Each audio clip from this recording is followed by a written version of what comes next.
All right, so we wanted to rotate this triangle XYZ around point X, 45 degrees, then another 45 degrees, which is in essence a total of a 90-degree rotation. So I'm rotating about point X.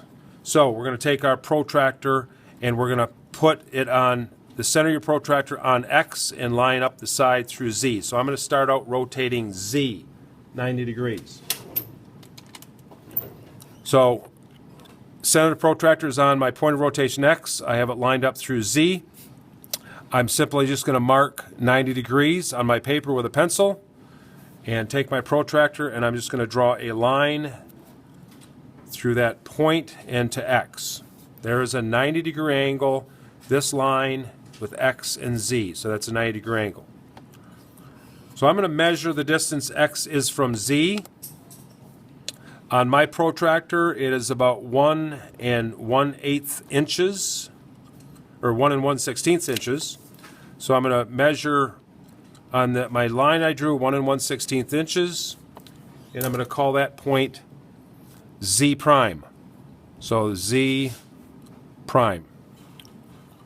Okay, so I'm going to draw that segment from X to Z prime right there. All right, next thing I want to do is I want to rotate point Y 90 degrees.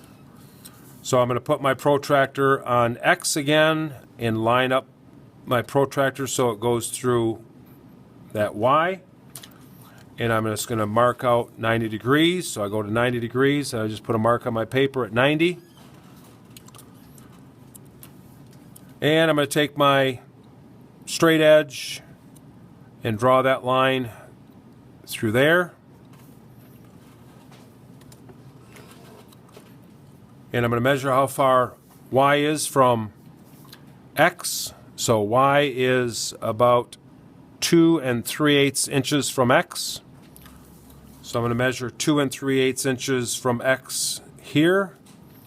So 2 3/8 inches is right there.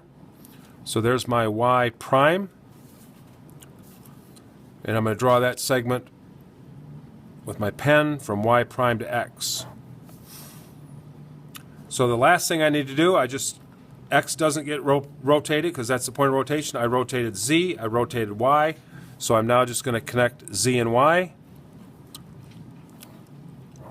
And there is my rotation of that triangle. So the whole triangle was rotated 90 degrees.